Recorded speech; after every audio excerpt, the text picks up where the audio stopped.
kay Ma'am Gulo. As a representative of progress and unity, how do you contribute to building a nation that values inclusivity and empowerment for all its citizens? Again, as a representative of progress and unity, how can you contribute to building a nation that values inclusivity and empowerment for all its citizens? Okay. Far away yan. Mahatma Gandhi once said, "Be the change you want to see in the world."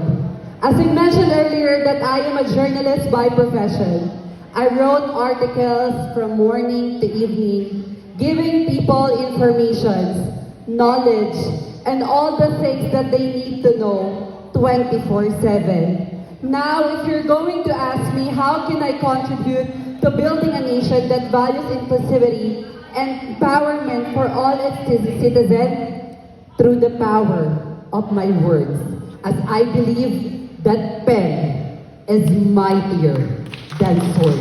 Ladies and gentlemen, I am not just a writer, but also I am a writer of dreams. And I dream of a society where no one is hungry, where no one, where every kid has the quality education, where every LGBTQ community has the rights, has the equal rights of human identity.